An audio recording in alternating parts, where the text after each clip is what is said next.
our search for unique outdoor adventure, we try very hard not to leave any stone unturned. Hi there, Grant McComie here, your host for Travel Oregon's Grant's Getaways. And this week's adventure stretches across the Willamette Valley to near Sweet Home, Oregon, where we journey back in time as well, nearly 30 million years, and join a group of folks who are self-proclaimed rockhounds, who live to uncover secrets in the soil.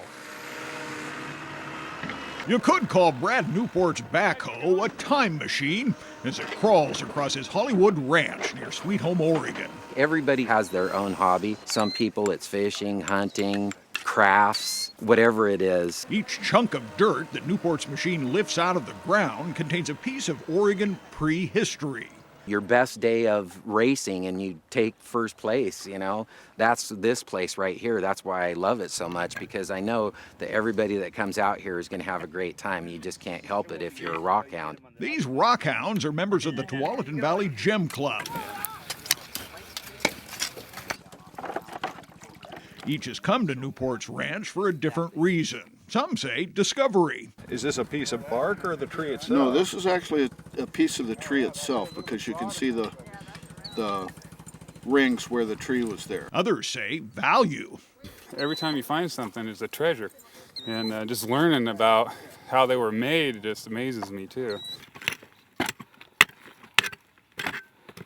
While others argue it's all about beauty. They're glassy, they take a polish, they shine, and especially petrified wood has so much character. Newport's Hollywood Ranch doesn't have cows, sheep, or horses, but it does have something more wonderful. Cedar, maple, alder, oak, fir, hemlock, any type of tree you could think of pretty much. An ancient collection of wood that washed up on these Cascade Mountain foothills millions of years ago, back when Sweet Home, Oregon was oceanfront. So far, 58 different tree species have been identified from down deep. Very amazing. Rockhounds must shovel, scrape, and wipe 30 million years of thick mud. Paint us a picture. What was this place?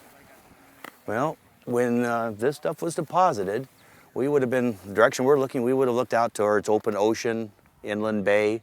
There could have been driftwood here, but looking behind us, there wouldn't have been any cascades. There was just going into eastern Oregon. Geologist Taylor Hunt says back then, volcanic activity was common across the Oregon landscape.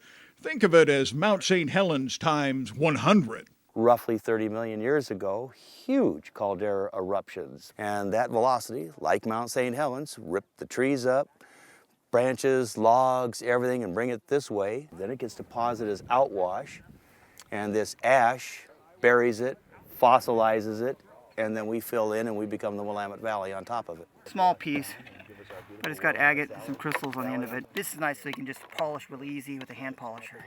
Most of the petrified wood are small fragments from the past. This is my first trip here, but it's looking like it's going to be a good trip. We've got lots of rock to show here for about 30 minutes digging, so I don't think that's too bad. I've been places where you dug 6-8 hours and had 2 or 3 pieces, so this is looking pretty good. But every now and then, someone gets lucky, like John VANLOO. And I was just about ready to leave. I was like, no, I'm just going to dig this out. He found an intact petrified branch. It's hard to find whole pieces with growth rings in them. So you got a prize. Yeah, that's a trophy right there. You should ask my wife what I said. I was like, are you kidding me? And she thought, you know, I found a part of one, and I pull it out and I was like,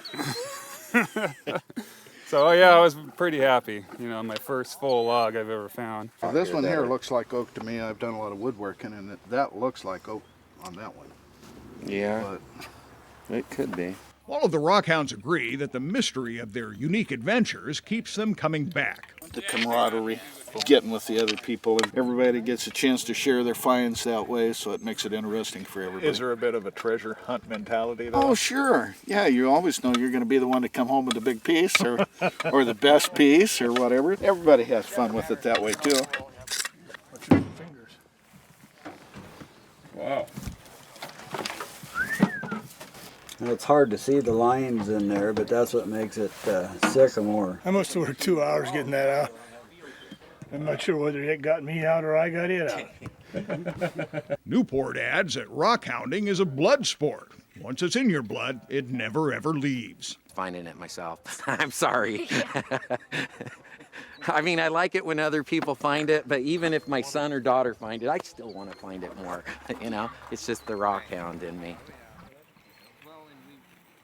The Hollywood Ranch is open to the public for digging, but for a fee, and Brad advises it's best to call ahead to make a reservation so he can prep the site for your digging pleasure. You can find all the details and the directions on the Travel Oregon website. Also, be sure to check out the latest travel contest called Oregon Adventurecation. You can enter for a chance to win one of 3 all-inclusive trips to play golf, cycle wine country, or mix it up with rafting, hiking, rock climbing, or skiing. More details on the Travel Oregon website. So until next week, get out here and explore the Oregon outdoors, perhaps with a pick, a shovel, and a spirit of adventure. For Travel Oregon, I'm Grant McComie.